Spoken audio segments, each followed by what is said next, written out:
Mga idol, kumusta po kayo sa mga OFW, sa mga kababayan natin dyan sa Pilipinas at sa mga subscribers natin na sumusuporta kay Pugong Biyahero.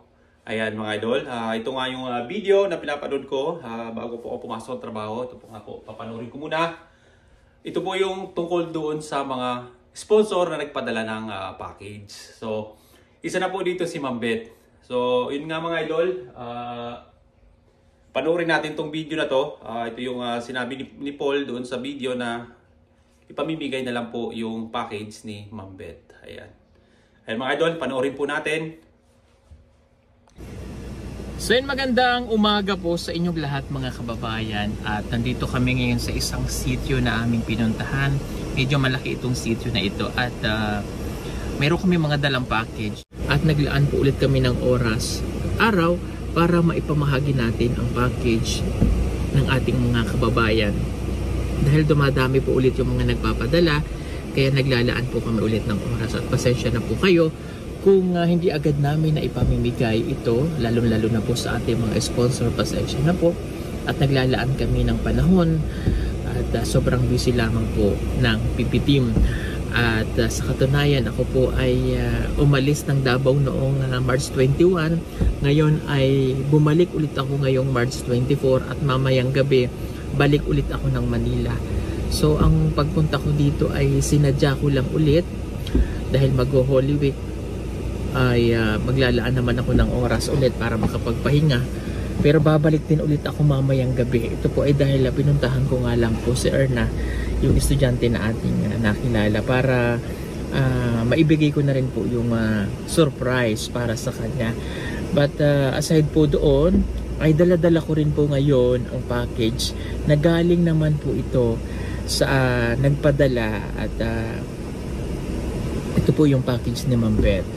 Napagdesisyonan po namin ng team na ito ay ipamigay na rin dahil sa kadahilan ng tumatagal na rin po ito sa amin. At nung nasabi ko po noon sa live na ito isasauli na namin, yes, isasauli po talaga namin ito. Pero ang problema ay ang gusto po ng na nagpadala ay ibalik ko ito sa US. So ang hinihingi ko po kasi sa kanya ay kung maaari dito na lamang sa Pilipinas natin ipadala or sa mga kamag-anak niya. Pero sabi niya po ipadala ko na lang sa US or ipadala ko yung 20,000 pesos parang kapalit noong package, at itutulong din daw niya doon sa may sinabi po siya na tutulungan. But sa akin naman po, hindi ko po yun, sabi ko sa kanya ay hindi ko po yun gagawin dahil unang-una po ay itong package na ito ay bigay ninyo at kusa nyong ibinigay at hindi po namin hiningi. At ipinaliwanag ko rin po sa kanya na kung ipapadala ko ito doon, malaki yung mababayaran ko pa. Sayang ay pwede ko namang itulong na lamang yung gagastusin ko pag pagbabalik sa kanila. Ang point ko po doon, kung maaari, ay dito po sa Pilipinas na lamang ipadala. Pero hindi po siya nakapagbigay ng informasyon sa mga kamag-anak niya dahil ayaw niya rin po na ipadala ito sa kanyang mga kamag-anak. So sa amin naman po wala pong problema at nag-antay pa rin po ulit ako. Nag-message ako ulit sa kanya dahil hindi ko na po siya ma-message doon sa page namin. Hindi ko po alam kung naka-block na kasi nakalagay na po doon, hindi na talaga siya ma-message. So dumiretso naman ako doon sa aking personal account at hinanap po yung pangalan niya para ma-message siya, pero hindi pa rin po nasisin. So kaya nagdesisyon na po ako, kami ng team, na ipamigay na lang po ito upang hindi masayang. Dahil kami po ay palipat-lipat ng lugar, hindi po pwede na dala-dala palagi namin ito. So kaya naisip ko na ipamigay na lang po natin ito. At ito po naman ay ipamimigay namin ng kusang loob at wala po kaming nararamdaman na kahit na anumang sama ng loob sa aming mga puso, sapagkat ito po ay napagdaanan na natin at natapos na. Ang gusto ko lamang po sabihin sa inyo na hayaan po natin na yung pagmamahal sa ating mga puso ay maramdaman natin, at huwag na po tayong mag-comment pa ng mga kung ano-ano na makakasakit sa isang tao. Na po, ito po ay pagsubok lang. Iniisip na lang po namin ng team na pagsubok. Pero mayroong kasagutan sa mga ganitong pagkakataon na hindi naman palagi na kapag nagkaroon tayo ng ganitong mga pagsubok ay titigil tayo. Ano po? Ibinibigay itong mga ganitong problema minsan o binibigay itong mga ganitong pagkakataon dahil gusto subok ang inyong katatagan. Kaya yun lang, happy lang po tayo at wag nating hayaan, no, na yung ating sarili, halimbawa pag tayo po ay nakapag-comment ay nagkakasala rin tayo sa kapwa natin. Ano po? Kaya again, pakiusap ko po, hayaan lang natin at maging mahinahon tayo sa ating mga komento at isipin natin na ang ginagawa natin at ang ginagawa rin ni Ma'am Beth ay para makatulong. Nagkataon lang na nagkaroon ng problema. Ano po?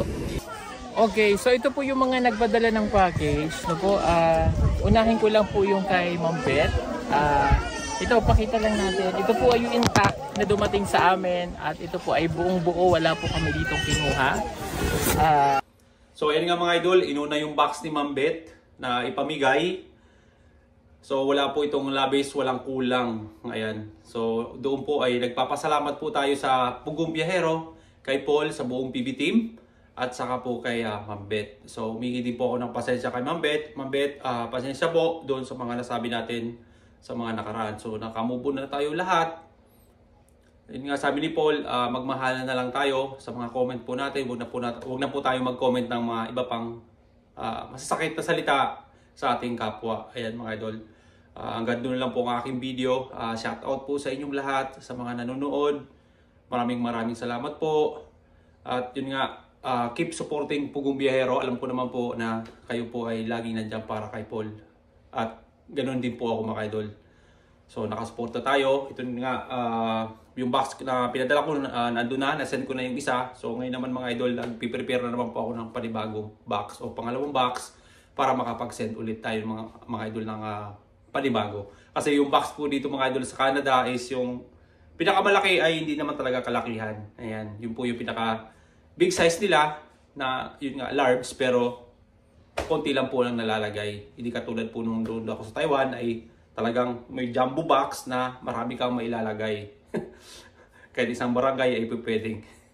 Ayun mga idol, so hanggang dito na lang po na aking video. Maraming salamat po yun nga kay Ma'am Beth.